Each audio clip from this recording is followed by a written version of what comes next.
فاذكروني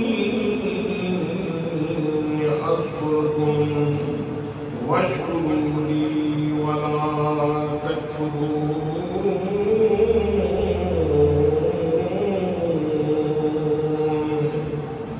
صدق الله مولانا العظيم وصدق رسوله النبي الكريم الأمين الرؤوف الرحيم.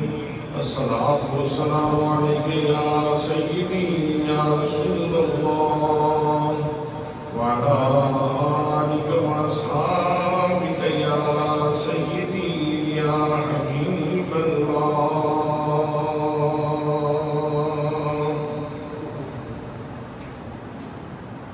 بہت زیادہ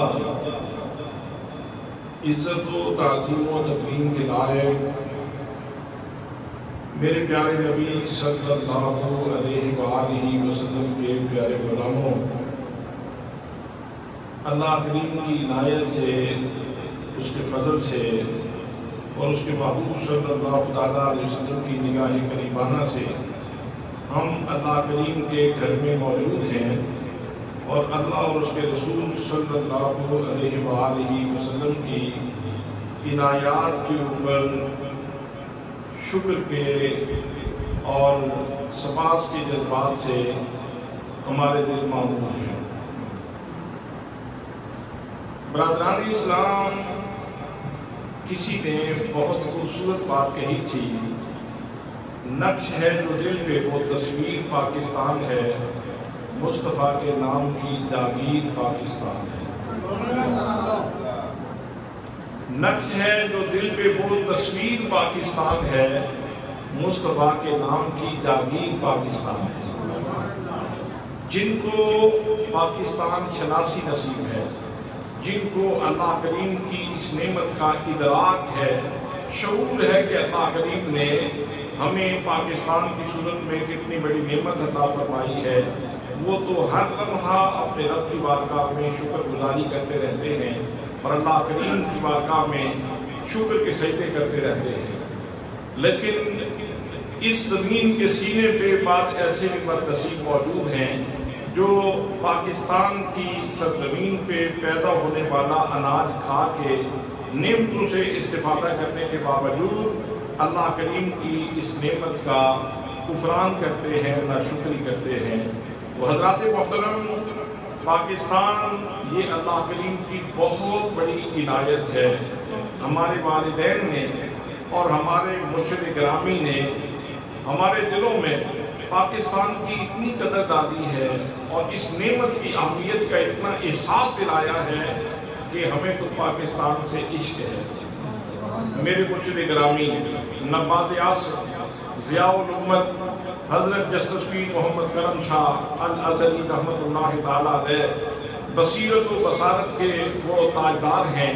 آپ ارشاد فرماتے ہیں کہ دو چیزوں پہ ہم کمپرومائز نہیں کر سکتے، دو چیزوں پہ ہم بالکل کمپرومائز نہیں کر سکتے۔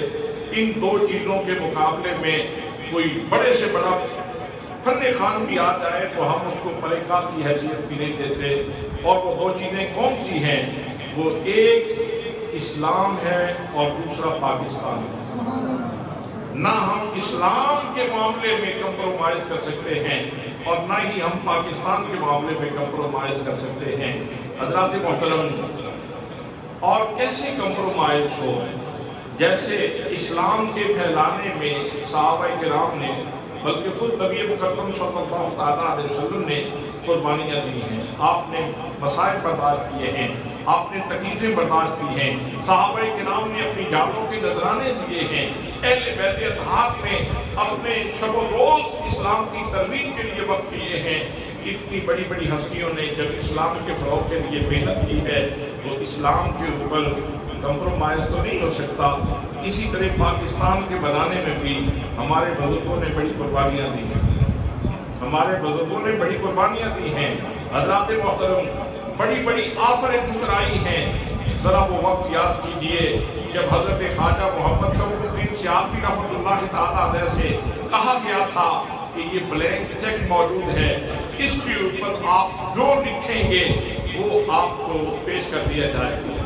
آپ زمین مانگیں، آپ بنگلے مانگیں، آپ کوٹیاں مانگیں، آپ کاریں مانگیں، آپ دنیا کی کوئی دولت مانگیں گے وہ آپ کو دے دی جائے گی، لیکن ایک بات ہے کہ تم مطالبہ پاکستان سے دستبردار ہو جاؤ۔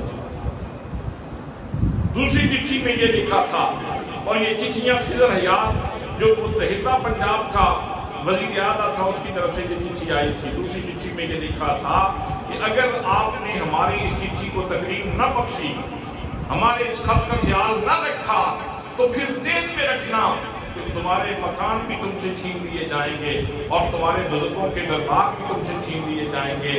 حضرت خواجہ محمد قمر الدین شافعی رحمۃ اللہ تعالیٰ علیہ نے وہ چٹھی اٹھا کے آگ میں ڈالی اور فرمایا میں روزانہ اللہ کریم کے اسماء الحسنی کا وظیفہ کرتا ہوں، اللہ کے ناموں میں کہیں بھی خضر نام موجود نہیں ہے۔ میں اپنے رب کی قوت کے اوپر یقین رکھتا ہوں، میں اپنے رب کے غلبے کے اوپر یقین رکھتا ہوں۔ حضرات محترم، بڑی بڑی آفریں پیش کی گئیں، لیکن ہمارے بزرگوں نے اس کی طرف ہمیشہ پیٹھ رکھی اور آفروں کو قبول نہیں کیا، پاکستان کے کاز کے لیے کوشاں رہے۔ حضرت قاضی اسلام پیر محمد شاہ گھیروی رحمۃ اللہ تعالیٰ علیہ، آپ نے اپنے مریدوں میں واشکاف لفظوں میں یہ اعلان کیا تھا کہ ہمارا اس بندے سے کوئی تعلق نہیں جو اس موقع پہ پاکستان کو ووٹ نہیں دیتا، ہمارا تعلق اس کے ساتھ ہے جو پاکستان کے ساتھ وفا کرنے والا ہے، جو پاکستان کے ساتھ محبت کرنے والا ہے، جو پاکستان کے ساتھ انس کا تعلق رکھنے والا ہے۔ اگر پاکستان کے حق میں کوئی نہیں بولتا تو آج کے بعد تو ہماری خانقاہ پہ مت آئے۔ حضرات محترم، جب گاندھی آیا تھا اس بھیرا کے علاقہ میں اور یہاں کثرت سے ہندو موجود تھے اور گاندھی نے بڑی بھرپور تقریر کی تھی، اس کی تقریر کے اثرات کا ازالہ جس نے کیا تھا اس شخصیت کا نام حضرت ضیاء الحکومت جسٹس پیر محمد کرم شاہ الازہری رحمۃ اللہ تعالیٰ علیہ ہے۔ اور حضرات اس وقت سے لے کر کے لمحہ موجود تک دربار عالیہ بھیرا شریف کا یہ امتیاز ہے کہ اس دربار نے ہمیشہ اسلام کے ساتھ محبت کی ہے اور پاکستان کے ساتھ محبت کی ہے۔ اور آج میں اللہ کے گھر میں بیٹھ کے منبر رسول کے اوپر بیٹھ کے اس درگاہ کا ادنا ریزہ چین ہونے کے ناطے اور بھیرا شریف کا خلیفہ مجاز ہونے کے ناطے اپنے مرشد کریم کا وہی فیضان اور پیغام آپ لوگوں تک پہنچانا چاہتا ہوں کہ ہمارا پہلا تعلق اسلام کے ساتھ ہے اور پھر پاکستان کے ساتھ۔ اگر کوئی پاکستان کے اداروں کو نقصان پہنچائے، اگر کوئی ہماری فوج کو نقصان پہنچانے کی کوشش کرے تو یاد رکھنا ہوں گے بعض جرنیلوں میں غلطیاں ہوں گی، بعض نے غلطیاں کی ہوں گی اور وہ اپنا اعتراف بھی کر چکے اور اپنی سزا بھی بھگت رہے ہیں، لیکن اس میں ہم سارے فوجیوں کو مورد الزام نہیں ٹھہرا سکتے۔ ایسے وفادار لوگ بھی موجود ہیں جو برف پوش پہاڑیوں کے اوپر سردیوں کی یخ بستہ راتوں میں جا کے اس وطن کا پہرا دیتے ہیں اور اپنی جانوں کا نذرانہ دیتے ہیں۔ حضرات محترم، اس لیے کور کمانڈر کے دفتر کو جلانا یہ اس کا اپنا گھر نہیں تھا، یہ تو جناح ہاؤس تھا، یہ تو قائد اعظم کا گھر تھا۔ اس گھر کو جلانا یہ حب الوطنی نہیں ہے، یہ پاکستان سے دوستی نہیں ہے، یہ پاکستان سے دشمنی ہے۔ ملکی تنصیبات کو جلانا اور ان کو نقصان پہنچانا، اور پھر اس جلوس میں تو یہ بھی دیکھا گیا کہ لوگ کلمے کا بورڈ لگا ہوا تھا اسلام آباد کی ایک سڑک کے اوپر، اس کے اوپر بھی ڈنڈے برسا رہے تھے۔ حضرات محترم، یاد رکھیں ہمارا تعلق یہ اسلام سے ہے اور اسلام کے بعد ہمارا تعلق پاکستان سے ہے۔ جس ملک کے دائیں بائیں انڈیا جیسا دشمن موجود ہو، جس کے دائیں بائیں اتنے مخالف موجود ہوں، اس ملک کے اثاثے کے اوپر حملے کر دینا اور اس قوت کے اوپر حملہ کر دینا جو پاکستان کی سلامتی کی ضمانت دیتی ہے۔ ہماری فوج پاکستان کی سلامتی کی ضامن ہے، اس لیے ہم سوچ بھی نہیں سکتے کہ ہم اپنی آرمی کو نقصان پہنچائیں، اپنی ملکی تنظیمات کو نقصان پہنچائیں، اپنے وطن کی پراپرٹی کو نقصان پہنچائیں۔ میں آج میڈیا کے توسط سے ان تمام سیاسی رہنماؤں کو یہ پیغام دینا چاہتا ہوں کہ یاد رکھنا رہنا، لوگ تمہیں ووٹ پاکستان جلانے کے لیے نہیں دیتے، لوگ تمہیں ووٹ یہ پاکستان کی تنصیبات کے اوپر حملہ کرنے کے لیے نہیں دیتے، لوگ ووٹ اس لیے دیتے ہیں کہ اس ملک کی معیشت بہتر ہو، اس ملک کے غریب کا چولہا بہتر طریقے سے جلے، اس ملک کے شہری کی عزت و ناموس محفوظ ہو، اور اگر اس ملک کو جلانا ہے، اس ملک کو نقصان پہنچانا ہے، اس کی تنصیبات کو نقصان پہنچانا ہے، تو پھر ہم تمہیں دور سے سلام کریں گے، تمہارے ساتھ ہمارا کوئی تعلق نہیں ہے، ہم اس بندے کے وفادار ہیں جو اسلام کا وفادار ہے اور جو پاکستان کا وفادار ہے۔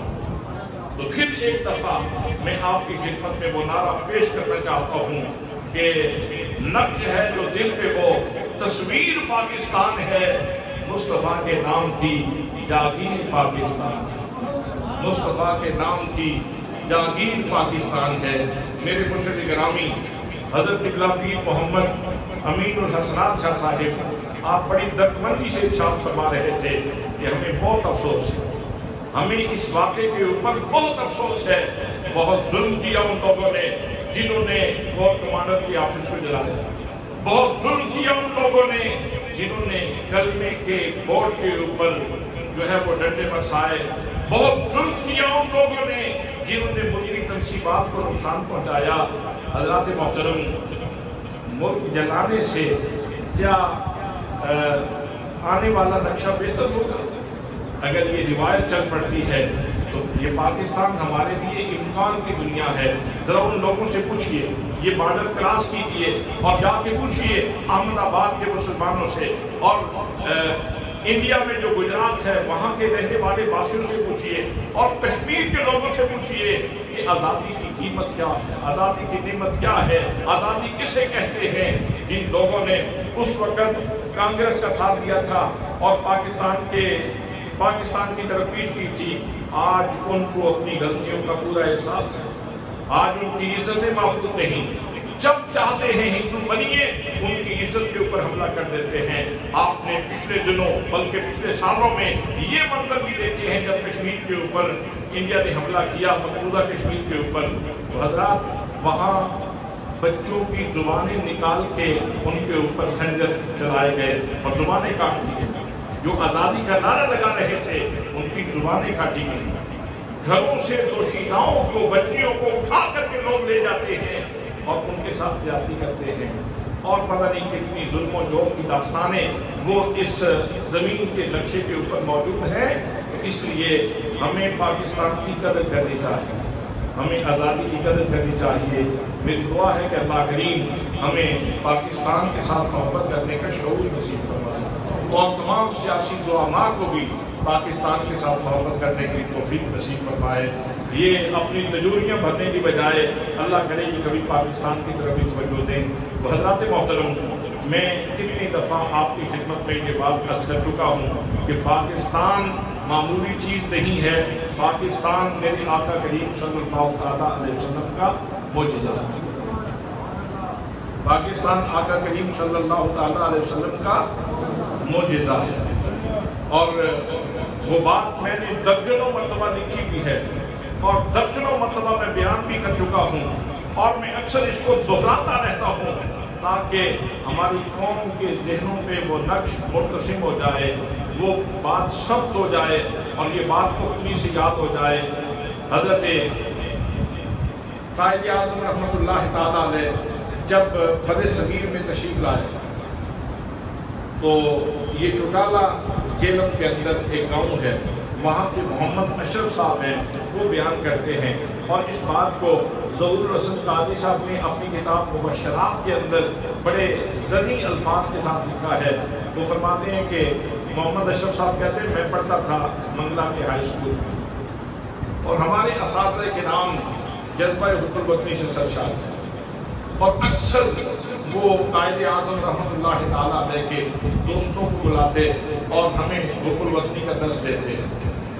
انداز یہ تھا کہ ہر مہینے کی آخری جمعرات کو کوئی نہ کوئی پاکستان کا رہنما بلایا جاتا جنہوں نے حضرت قائد اعظم رحمۃ اللہ تعالیٰ علیہ کے ساتھ کام کیا ہے، یا جنہوں نے قائد اعظم رحمۃ اللہ تعالیٰ علیہ کی اس سٹرگل پہ حصہ لیا ہے، ان کو بلایا جاتا اور پاکستان بننے کی یادیں شیئر کی جاتی کہ پاکستان کیسے بنا تھا۔ تو ایک دفعہ ایک بزرگ تشریف لائے، محمد اشرف صاحب کہتے ہیں مجھے نام تو اس بندے کا یاد نہیں رہا، لیکن جو انہوں نے بات کی تھی وہ آج بھی میرے سینے کی تختی کے اوپر لکھی ہوئی ہے، وہ آج بھی میرے سینے کے اندر محفوظ ہے۔ انہوں نے کہا کہ وہ بزرگ آ کے فرمانے لگے کہ جب قائد اعظم تشریف لائے بر صغیر میں تو میں حاضر ہوا اور میں ان کو پہلے جو ملے تھے لوگ ان میں سے تھا۔ تو میں نے دیکھا کہ حضرت قائد اعظم رحمۃ اللہ تعالیٰ علیہ بہت گہرے تفکر میں ہیں، بہت گہری سوچ میں ہیں۔ تو میں ان کے قریب جا کے بیٹھ گیا اور میں نے کہا میرے قائد آپ کسی گہری سوچ میں ہیں، وجہ کیا ہے؟ تو فرمانے لگے تمہیں معلوم ہے کہ میں یہاں کیوں آیا ہوں؟ تمہیں معلوم ہے کہ میں یہاں کیوں آیا ہوں؟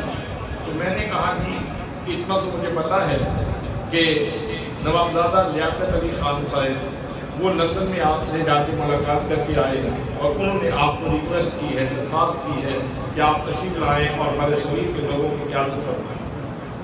اور علامہ اقبال رحمۃ اللہ تعالیٰ علیہ نے آپ کو خطوط بھی لکھے ہیں یہاں تشریف آوری کے لیے، اور بر صغیر کے لوگ آپ کی صلاحیتوں کے اوپر اعتماد بھی کرتے ہیں۔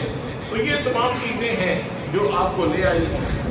وہ فرمانے لگے یہ ساری باتیں درست ہیں، نوابزادہ لیاقت علی خان نے مجھ سے ملاقات بھی کی تھی، درست ہے، علامہ اقبال نے مجھے خطوط لکھے، یہ بات بھی درست ہے، بر صغیر کے لوگ مجھ سے محبت کرتے ہیں، یہ بات بھی درست ہے، لیکن شاید ان ساری چیزوں کے باوجود میں ادھر نہ آ سکتا۔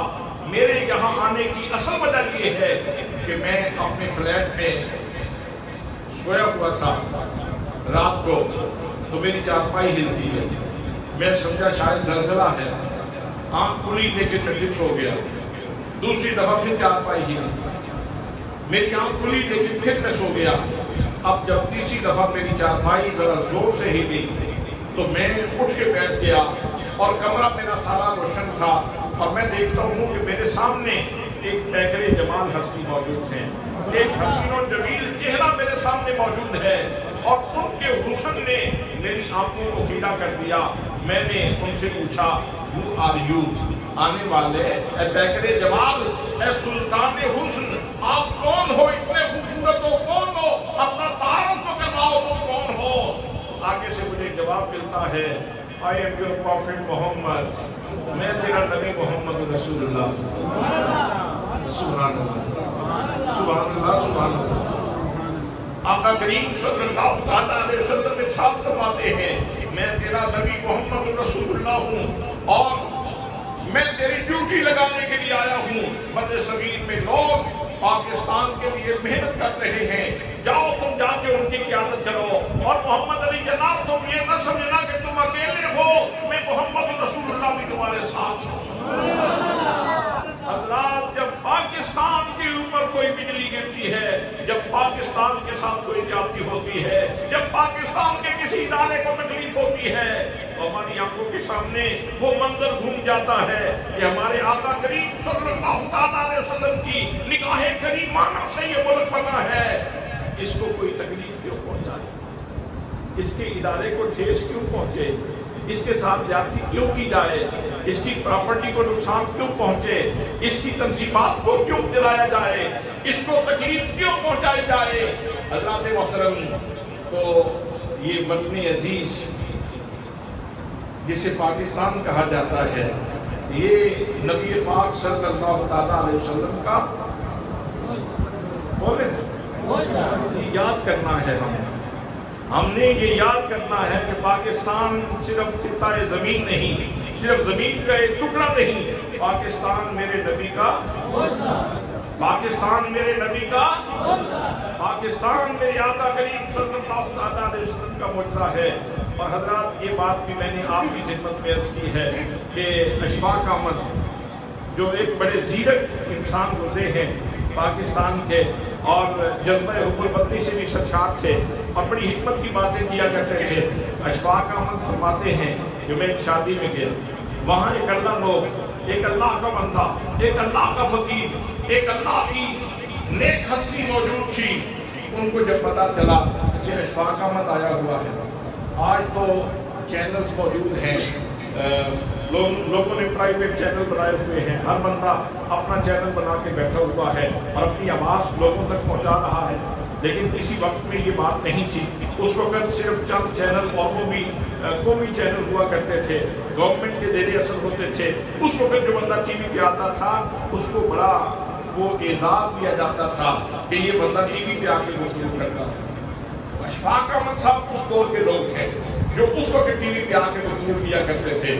تو اشفاق صاحب کہتے ہیں میں شادی پہ تھا، بابا جی کو پتہ چلا کہ میں آیا ہوا ہوں، انہوں نے مجھے یاد کیا اور فرماتے ہیں کہ میرے گلے میں نا رومال تھا۔ جب میں ان سے ملا تو فقیروں کی اپنے انداز ہوتے ہیں، ایسے رومال تھا، انہوں نے میرے رومال کو ایسے پکڑ لیا اور پکڑ کے نا بار بار جھٹکا دیتے اور کہتے اشفاق احمد تم ٹی وی پہ بیٹھتے ہو، تم قوم سے باتیں کرتے ہو، تم اسلامیات پاکستان سے گفتگو کرتے ہو، تمہاری گفتگو لوگ سنتے ہیں، تمہاری دانش سے لوگ مستفید ہوتے ہیں، تمہاری باتوں سے لوگ استفادہ کرتے ہیں۔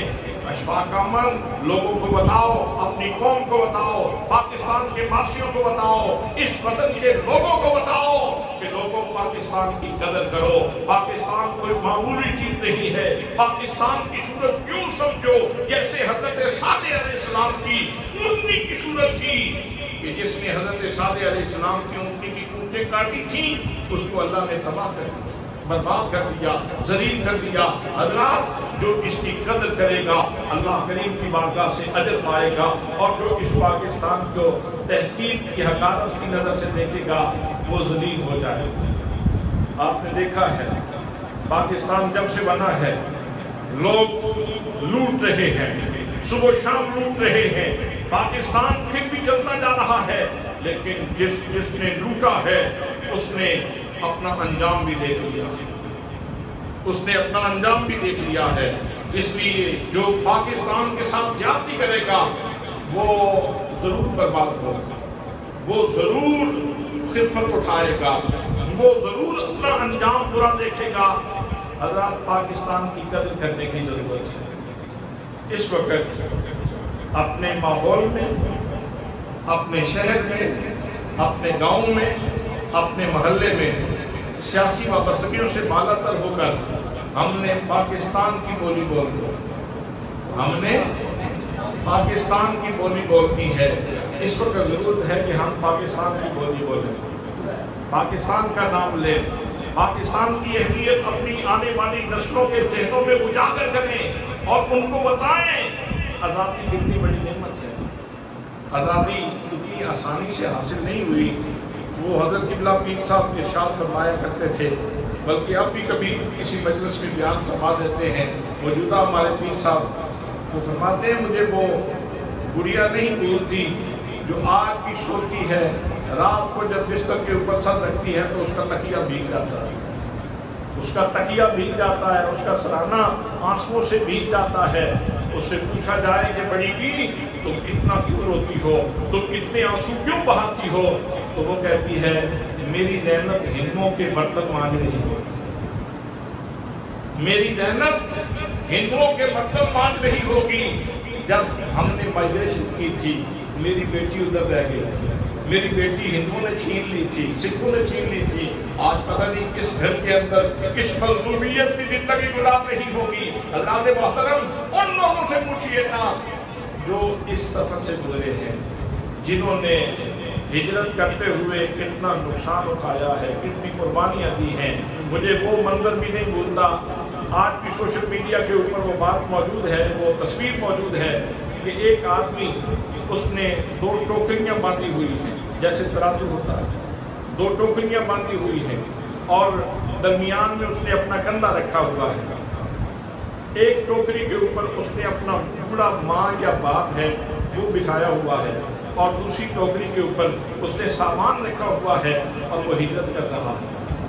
اس کے آگے بیلوں کی جوڑی چل رہی ہے، اس کے پیچھے اس کی بیوی چل رہی ہے، اس کے بچے چل رہے ہیں اور پوری ماں یا بوڑھا باپ اس کی تصویر واضح نہیں ہے، لیکن تصویر موجود ہے اس نے ٹوکرے میں اپنے بوڑھے ماں باپ کی، وہ ماں باپ کو بٹھایا ہوا ہے جو چل نہیں سکتے اور پیدل چل کے مائگریشن کر رہا ہے، ہجرت کی جا رہی ہے، اس پاکستان کے ساتھ ظلم نہیں ہونا چاہیے، اس پاکستان کے ساتھ ناانصافی نہیں ہونی چاہیے، اس پاکستان کے ساتھ زیادتی نہیں ہونی چاہیے۔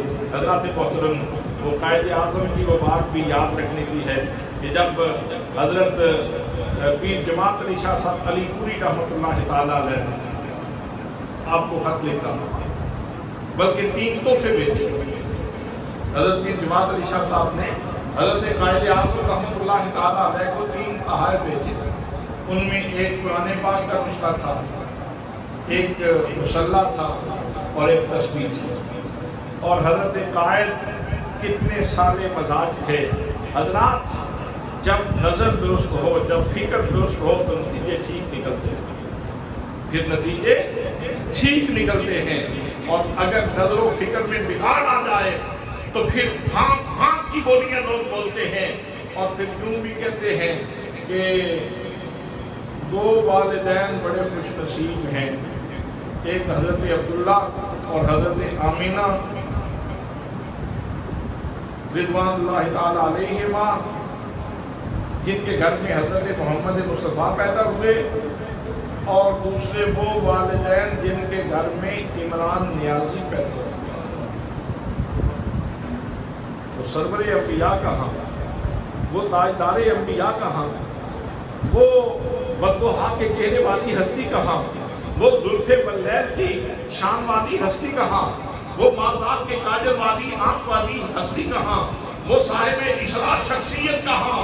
حضرات محترم، جن کو اللہ کریم اپنے حبیب ناز میں بلائے اور اپنے حسن مطلق کے سارے پردے اٹھا کے دیدار کروائے، وہ ہستی کہاں؟ محمد مصطفیٰ کہاں؟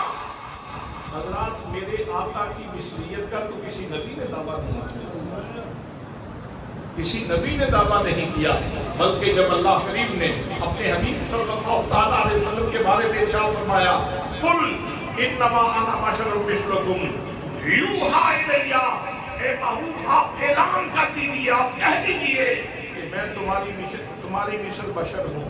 لیکن آگے کیا کہا؟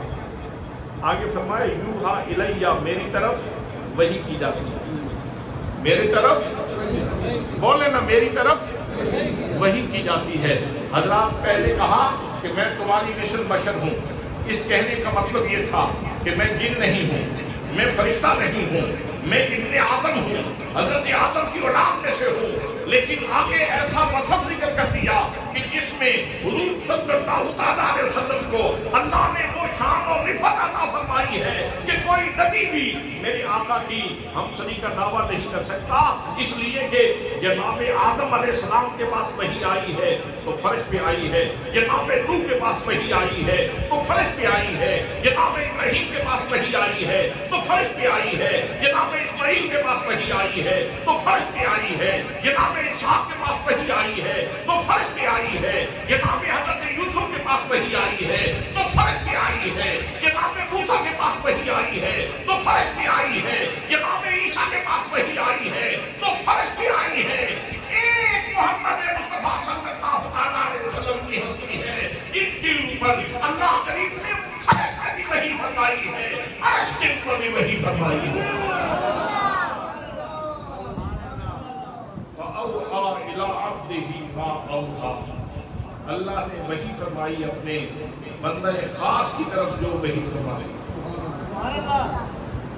تو یہ وحی کا ایسا امتیاز ذکر کر دیا کہ باقی تمام انبیاء کرام وحی سے مستفید تو ہوئے، لیکن زمین کے اوپر، فرش کے اوپر میرے آقا کریم صلی اللہ تعالیٰ علیہ وسلم کے اوپر وحی فرش کے اوپر بھی نازل ہوئی اور عرش کے اوپر بھی نازل ہوئی۔ بھئی جن کے برابر جناب سیدنا حضرت آدم نہیں ہو سکتے، جناب نوح نہیں ہو سکتے، جناب حضرت ابراہیم نہیں ہو سکتے، جناب موسیٰ نہیں ہو سکتے، جناب عیسیٰ نہیں ہو سکتے، جناب الیسا نہیں ہو سکتے، جناب ذوالکفل نہیں ہو سکتے، اللہ کے پیغمبر نہیں ہو سکتے، اللہ کے رسول نہیں ہو سکتے، اس ہستی کے برابر عمران خان کو کھڑا کر دیا جائے۔ لوگوں کی ٹھیک ہے، کوئی بندہ اس کو ووٹ دینا چاہتا ہے دے، محبت کا اظہار کرنا چاہتا ہے جس پارٹی کے ساتھ جائے، ہمیں کوئی سروکار نہیں۔ اور یہ مسجد یہ اللہ کا گھر ہے، یہ سیاسی اکھاڑا نہیں ہے، یہاں کوئی سیاسی جلسہ نہیں ہو رہا، لیکن میرے دوستو یہ مذہبی مرکز ہے، یہ اسلامی مرکز ہے، یہاں سے دین کی بات ہوتی ہے، یہاں پہ اسلام کی بات ہوتی ہے، یہاں پہ نبی کا پیغام دیا جاتا ہے، یہاں اپنے پیارے رسول کا پیغام دیا جاتا ہے۔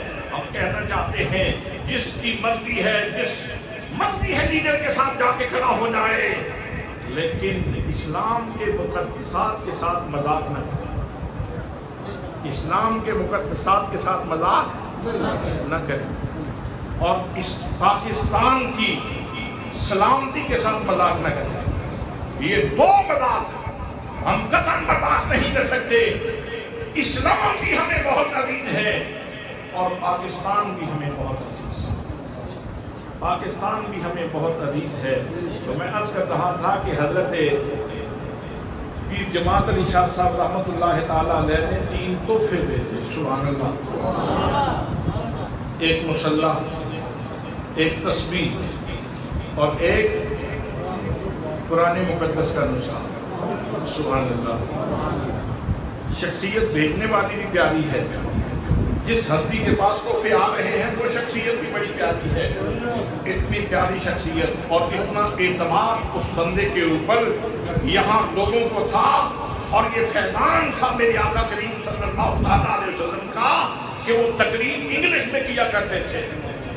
حضرت قائد اعظم رحمۃ اللہ تعالیٰ علیہ انگلش میں تقریر کیا کرتے تھے، اور اس وقت انگلش میں تقریر کرنے والا امت کا نبی ہونا اس لیے ضروری تھا کہ انگریزوں کی چالوں کو ان کی زبان سمجھنے والا ہی سمجھ سکتا تھا۔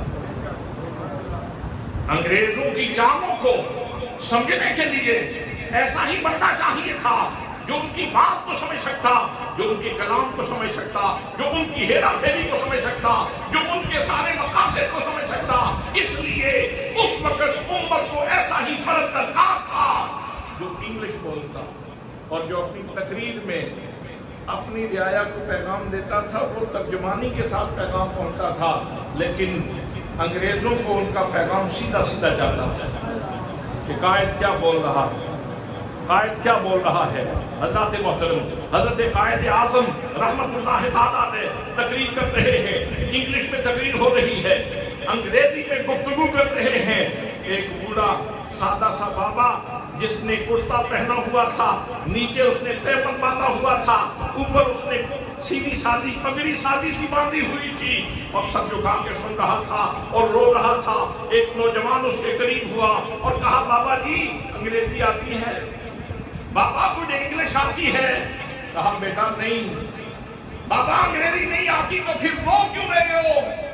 کہا بیٹا بے شک مجھے اعتراف ہے کہ مجھے انگریزی نہیں آتی، میں مانتا ہوں کہ مجھے انگلش نہیں آتی، لیکن سن، میرا یقین ہے کہ میرا قائد جو بول رہا ہے سچ بول رہا ہے۔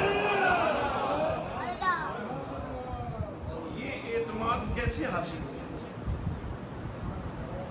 یہ سیدھے سادے درویش بابے ان کے اوپر کیسے اعتماد کرنے لگے کہ بندہ انگلش میں تقریر کرے اور بابا سن کے رو رہا ہو، ABC اس کو نہیں آتی، جملے کی بناوٹ اس کو نہیں آتی، انگلش گرامر اسے نہیں آتی، لیکن وہ آنسو بہا رہا ہے، وہ رو رہا ہے اور کہتا ہے جو کچھ بول رہا ہے سچ بول رہا ہے۔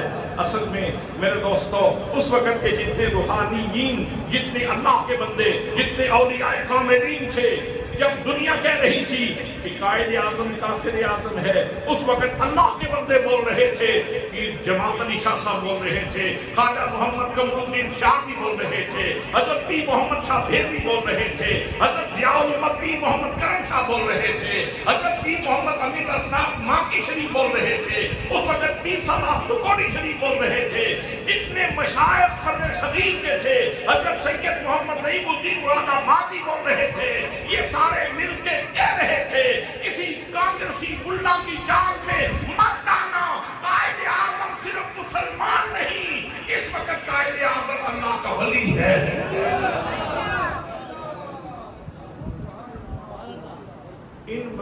کا دیا ہوا سبق تھا، جس کی وجہ سے سادے سادے باتیں بھی قائد اعظم کی تقریر سن کے رویا کرتے تھے۔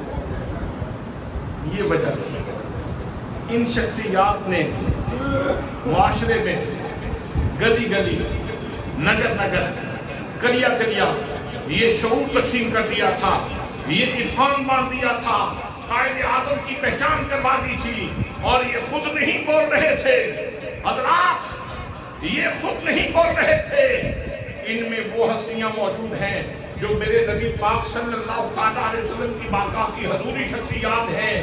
تو جب میرے آقا کا دست کرم محمد علی جناح کے پیچھے دیکھا تو تب ان ہستیوں نے حضرت قائد اعظم کی شان بیان کی۔ میرا دل تو تھا کہ ایک نعرہ آپ قائد اعظم کا نام کا لگاتے، لیکن آپ کچھ تھکے تھکے سے ہیں، کچھ موسم گرم ہے، شاید اس وجہ سے چلو میں خود لگا دیتا ہوں، نعرہ تکبیر،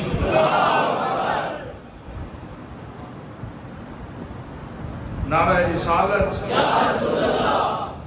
نعرہ حیدری، نعرہ حیدری، علماء اہل سنت، قائد اعظم، قائد اعظم، پاکستان، پاکستان، پاکستان، پاکستان، پاکستان، پاکستان، پاکستان، پاکستان کا مطلب کیا؟ پاکستان کا مطلب کیا؟ پاکستان کا مطلب کیا؟ دستور ریاست کیا ہوگا؟ دستور ریاست کیا ہوگا؟ حضرات محترم، جب سے ہمارے جذبات ٹھنڈے پڑ رہے ہیں، اب لوگوں نے پاکستان کو نقصان پہنچانا شروع کر دیا ہے۔ پاکستان کے معاملے میں ہر پاکستانی کو جذباتی رہنا چاہیے اور پاکستان سے جذبات کی حد تک پیار کرنا چاہیے، جذبات کی حد تک پیار کرنا چاہیے۔ چاہے کسی نے تقدس کا، لیڈرشپ کا کتنا بڑا جامع پہنا ہوا ہو، تو اگر وہ پاکستان کو نقصان پہنچاتا ہے، ہم اسے لیڈر نہیں سمجھتے، ہم اسے ڈاکو سمجھتے ہیں۔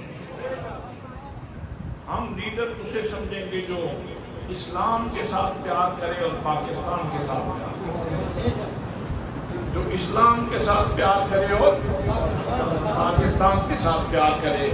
تو میں اس کر رہا تھا کہ حضرت پیر جماعت علی شاہ صاحب نے تحفے بھیجے، حسن نظر دیکھیے اور حسن ترجمانی دیکھیے۔ حضرت قائد اعظم رحمت اللہ تعالی علیہ نے واپسی خط لکھا کہ قبلہ پیر صاحب آپ کا بہت شکریہ، آپ نے مجھے 3 تحفے بھیجے ہیں، میں آپ کے خلوص کی قدردانی کرتا ہوں۔ میں سمجھا ہوں کہ آپ نے مجھے یہ جو 3 تحفے بھیجے ہیں، مسلح آپ نے اس لیے بھیجا ہے کہ میں اس مسلح پہ اپنے رب کی بارگاہ میں نماز پڑھوں اور سجدہ کروں، اور آپ نے مسلح کے روپ میں مجھے ایک میسج دیا ہے، مجھے یہ پیغام دیا ہے۔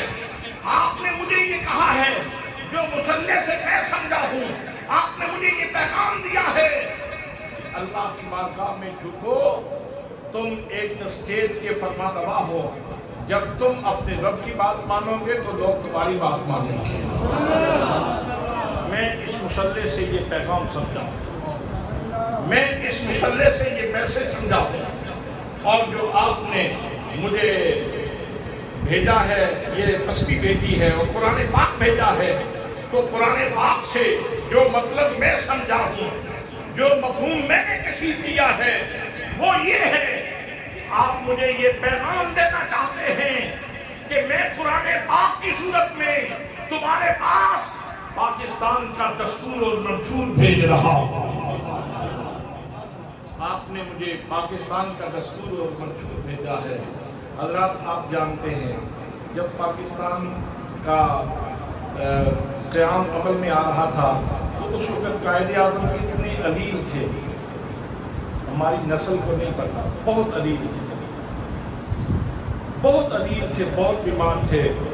اگر قائد اعظم رحمۃ اللہ تعالیٰ علیہ کو اللہ کریم مہلت دیتا، ان کی صحت ساتھ دیتی، تو آج پاکستان کا نقشہ کوئی بہت خوبصورت نقشہ ہوتا ہے. آپ جانتے ہیں کہ جب انسان مضمحل ہو، جب بیمار ہو، تو پھر صلاحیتیں اس طرح کام تو نہیں کرتی. تو پاکستان بنا کے آپ ہمارے سپرد کر گئے، لیکن ہم سے کوتاہی ہوئی. وہ جو درگاہ نشین تھے، جو اپنی چٹائیوں کے اوپر بیٹھ کے اللہ کا نام لیا کرتے تھے، وہ چونکہ اقتدار سے ان کو لگن نہیں تھی، شوق نہیں تھا، وہ چلے گئے اپنی خانقاہوں میں اور اس ملک کے اوپر جونکیں مسلط ہو گئیں اور انہوں نے اس کا خون پینا شروع کر دیا. اور اب تو صورتحال یہ ہے کہ اس کے سارا خون چوس کے اب اس کی ہڈیوں سے گودا بھی نکال کے لوگ کھانا چاہ رہے ہیں اور بھگانا چاہتے ہیں پاکستان کو.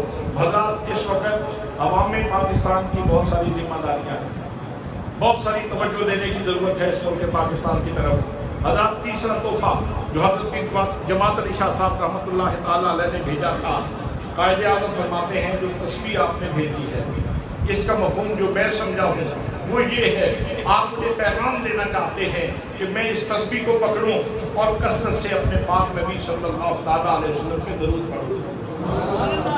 میں اپنے پاک نبی صلی اللہ تعالیٰ علیہ وسلم کی ذات گرامی کے اوپر کثرت سے درود پڑھوں، سلام پڑھوں. جب میں اپنے نبی کے اوپر درود پڑھوں گا تو اللہ کریم نتیجے میں میرے اوپر رحمت بھیجے گا، میرے اوپر رحمت بھیجے گا. جب میں درود پڑھوں گا تو میری قوم بھی مجھے دیکھ کے میرے آقا کریم صلی اللہ تعالیٰ علیہ وسلم پہ درود پڑے گی، تو اس طرح ہمارے اوپر اللہ کی رحمتیں نازل ہوں گی اور ہم اللہ کریم کے غضب سے اور اس کی گرفت سے دور ہو جائیں گے. حضرات محترم، یہ وہ خوبصورت مفاہیم تھے، یہ وہ خوبصورت معانی تھے جو حضرت قائد اعظم رحمۃ اللہ تعالیٰ علیہ نے حضرت پیر جماعت علی شاہ صاحب رحمۃ اللہ تعالیٰ علیہ کے جو ہدایہ پہنچے تھے، ان سے جو مفاہیم کشید کیے وہ یہ تھے. کسی شخصیت کا یہ آپ کسی اسٹوڈنٹ سے اس کا امتحان لینا چاہیں تو سوال کیے جاتے ہیں کہ پتہ چلے اس کی استاد طبع کیا ہے، اس کی استاد طبع کیا ہے، اس کا ذہنی رجحان کیا ہے، اس کا شخصی جائزہ کیا ہے، اس کی اندر کی بولی کیا ہے. اور جب آپ 2 4 5 سوال کریں گے تو پھر اس کے بعد اس کا اندر کھل کے سامنے آ جائے گا، اس کا شخصی جائزہ سامنے آ جائے گا، اس کا ذہنی جھکاؤ سمجھ آ جائے گا، اس کی استاد طبع سمجھ آ جائے گی، اس کے مذاق کی اٹھان سمجھ آ جائے گی کہ اس کا جھکاؤ کس طرف ہے. حضرات محترم، یہ جتنی چیزیں میں آپ کی خدمت میں عرض کر چکا ہوں، کیا اس سے پتہ نہیں چلتا کہ قائد اعظم کی استاد طبع کیا تھی، قائد اعظم کا ذہنی رجحان کیا تھا، قائد اعظم کا شخصی جائزہ کیا ہے، قائد اعظم یہاں کیا بنانا چاہتے تھے. حضرات محترم، یہ ساری چیزیں تو بڑی عیاں ہو کے سامنے آ جاتی ہیں، بڑی عیاں ہو کے سامنے آ جاتی ہیں. قائد اعظم جب قانون پڑھنے کے لیے گئے تھے تو جس یونیورسٹی کا آپ نے انتخاب کیا اس کا نام تھا لنکن. اس کا نام کیا تھا؟ لنکن. داخلہ کیوں لیا؟ آپ کے بارے میں یقیناً آپ نے خود ہی بیان کیا ہوگا، جو آگے متوارثاً لوگوں تک پہنچا. تو آپ سے پوچھا گیا کتنے ادارے موجود تھے، آکسفورڈ بھی موجود تھی اور بھی دنیا میں یونیورسٹیز موجود تھیں، تو آپ نے لنکن کا انتخاب کیوں کیا ہے؟ تو حضرت قائد اعظم رحمۃ اللہ تعالیٰ علیہ نے جواب دیا، فرمایا جب میں پڑھنے کے لیے گیا تو اس یونیورسٹی کے ماتھے کے اوپر لکھا تھا کہ دنیا میں قانون کو جاننے والی اور انصاف کے فروغ کے لیے کام کرنے والی، سب سے زیادہ قانون کو جاننے والی ہستی حضرت محمد مصطفیٰ ہے. میں نے اپنے نبی کے نام کی وجہ سے اس یونیورسٹی میں داخلہ لیا.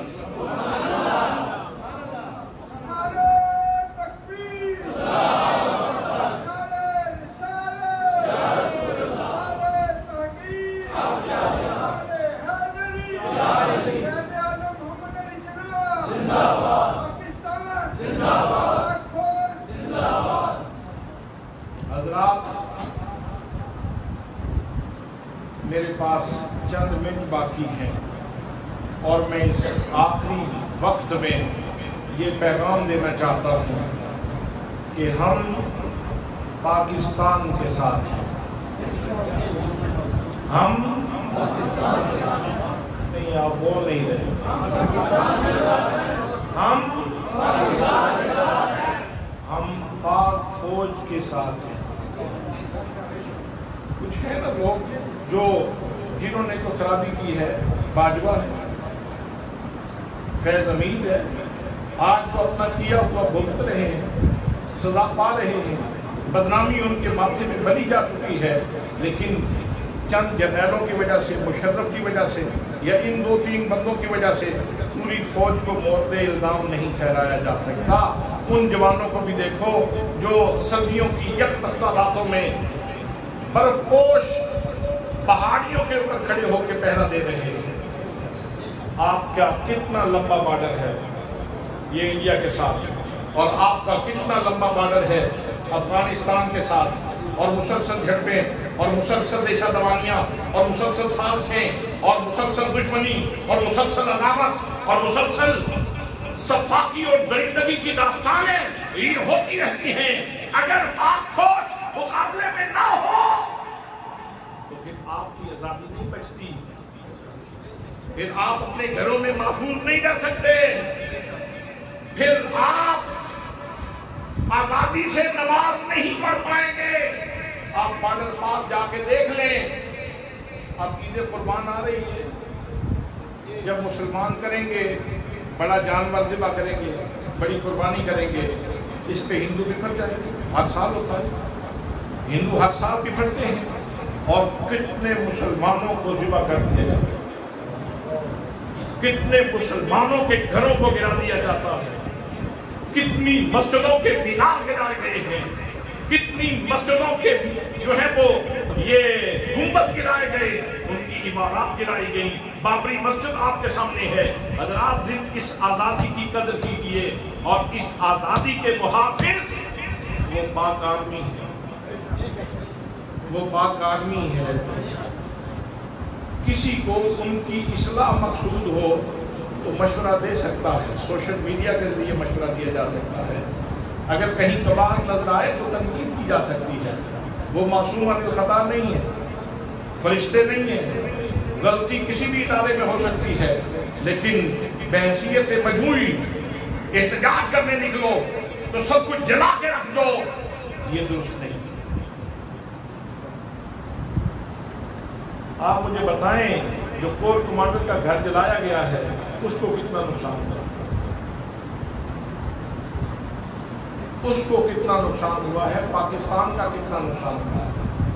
اس کا اپنا آبائی گھر تو کہیں موجود ہوگا، وہ تو کسی قصبے میں کسی شہر میں محفوظ ہوگا، موجود ہوگا، اس کو تو کوئی نقصان نہیں پہنچا. تو جو جلایا گیا ہے دفتر وہ کس کا تھا؟ نہیں، آپ ذرا گھبرا کے بول رہے ہیں، پاکستان کا. جو سڑکوں کے اوپر بڑی چیزیں جلائی گئیں وہ کس کی تھی؟ وہ باچا خان منڈی کے اندر جو جانور، زندہ جانور بھینسیں جلا دی گئی وہ کس کی تھی؟ وہ کسی فوجی کی بھینسیں بندی ہوئی تھی. بھئی دشمنی کرنی ہے، تم نے دشمنی کرنی ہے، دشمنی کا کوئی انداز تو سیکھو کہ دشمنی کرنی ہے کسی بہت بڑے بندے سے. کسی غریب کا تانگا جلا دو، اس کا رکشہ جلا دو، کسی کی گاڑی جلا دو، اس کے شیشے توڑ ڈالو. یہ کہاں کی دانش مندی ہے، اور یہ کہاں کا انصاف ہے، اور یہ کہاں کی حکومت ہے، اور یہ کہاں کی سیاست ہے؟ ہم ایسی سیاست کے اوپر لعنت بھیجتے ہیں جو سیاست پاکستان کا نقصان کرے. ہم اس سیاست کے علم بردار ہیں اور اس بندے کو پروموٹ کریں گے جو پاکستان سے اور اسلام سے پیار کرنے والا ہے. میں آپ کی خدمت میں جو الفاظ بول رہا ہوں بڑی ذمہ داری سے بول رہا ہوں، اور مجھے معلوم ہے کہ میں ایک درگاہ کا خلیفہ مجاز ہوں، اور میں جو کچھ بول رہا ہوں صرف یہ میری آواز نہیں ہے، یہ حضرت پیر محمد امین الحسنات شاہ صاحب کی آواز ہے. دعا ہے کہ اللہ کریم ہمیں اسلام سے اور پاکستان سے ہمیشہ وفادار رہنے کی اور اس کے ساتھ پیار کرنے کی توفیق نصیب فرمائے۔ وما علیہ الا البلاغ المبین۔